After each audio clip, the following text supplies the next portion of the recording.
everyone, welcome to the second video in our new series, well, newish series, the Disney Princess series. If you're not familiar with what we're doing, I will link my first video up on a card around here somewhere.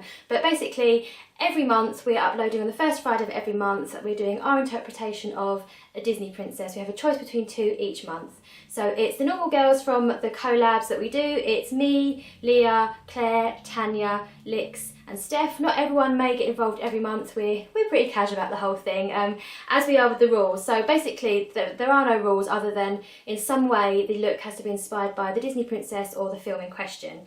So this month we had the choice between Sleeping Beauty, or aka Aurora, or Alice from Alice in Wonderland, who, thinking about it, isn't technically a princess, but obviously she's a big Disney character that we couldn't miss out. I've decided to go with Alice, as you might be able to tell from my Alice band.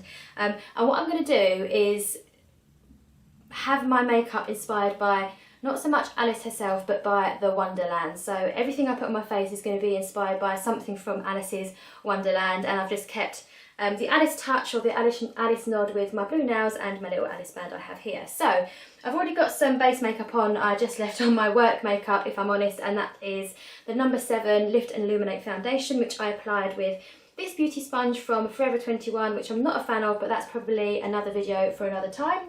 A little bit of concealer, the Benefit Boying. Very basic eyebrows with the L'Oreal Brow Artist pencil in brunette, dark brunette number 4. And yeah, I'm ready to go. I've just remembered I haven't put any eyeshadow primer on, so I better just do that. Just quickly prime my eyes with a Maybelline Colour Tattoo. This is from their matte range, and it is the Creme de something? Creme de Nude? Oh, where is it? Yeah, Creme de Nude, number 93. So let's get on with it. For the first, I've got a few palettes to use actually, or a few different eyeshadow, singles, quads, whatever. The first thing I'm going to do is use the Vice palette from Urban Decay. I'm going to use the white colour in there called Bobby Dazzle, and I'm going to put that on the inner corner of my eyes.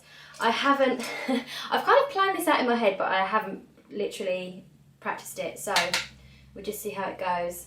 So this is obviously the nod to the White Rabbit.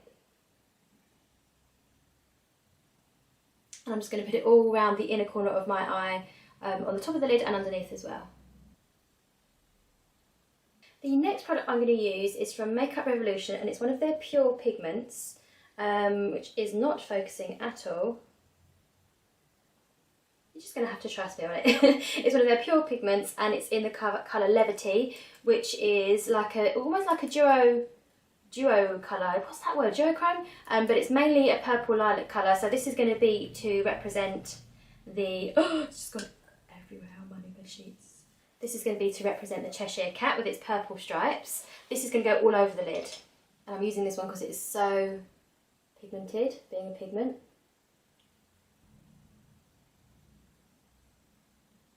As you may be guessing already, this is not going to be one of those wearable looks. The Cinderella look I think was definitely very wearable. This is going to be more something that's just for fun. So I'm just blending that purple a little bit. And the next colour I'm going to use is from the Vice palette again, and it's called Lucky. It's kind of a golden colour, and this is just to emulate the Tweedledum and Tweedledee trousers. They're like a bright goldy yellow. Well, they're mainly yellow, but I'm going to go for gold as representing that. I'm just going to take that all in the crease to make it look really dramatic.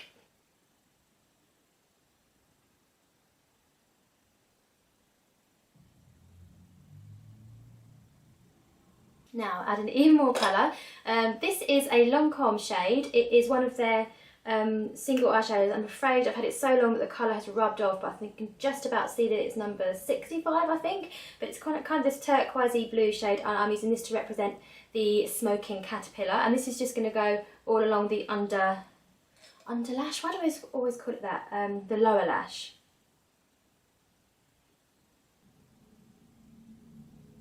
And just when you think I couldn't possibly get another colour in there, I am going to go for this green colour in the Vice palette called Dragon. And this is for the Mad Hatter's hat. I know he's been depicted in a lot of different ways probably, but he mainly has a green hat, so I'm going to stick that across the lash line on the top.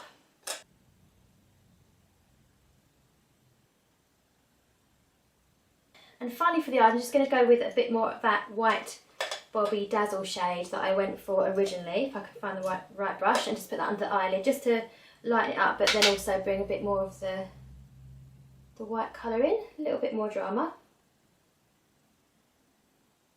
I'm going to build it up much more than I would if I was doing a, you know, a wearable look, just to make it look really obvious that it's white.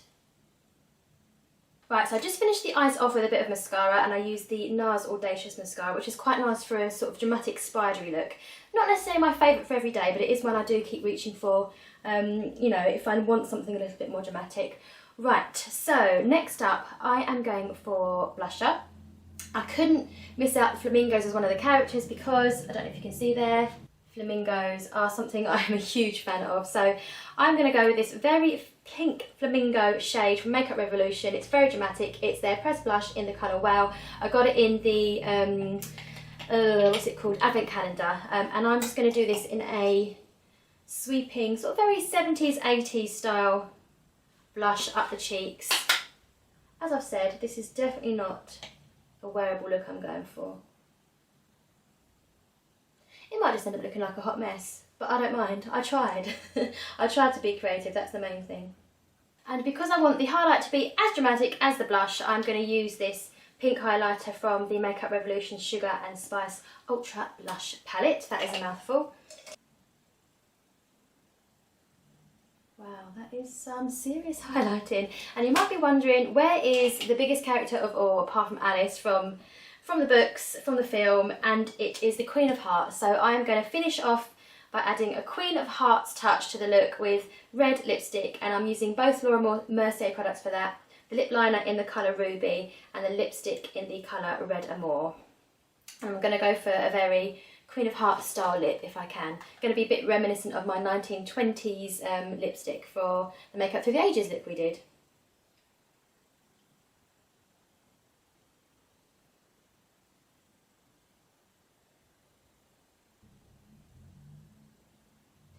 So there's the finished look. I'm not sure if I look like something out of Alice in Wonderland, something out of the 70s, something out of the 80s, or just a complete car crash, but I wanted to try something a little bit different and creative. So everything on my face is inspired by a character from Alice in Wonderland, and then obviously I've got my little Alice touches themselves.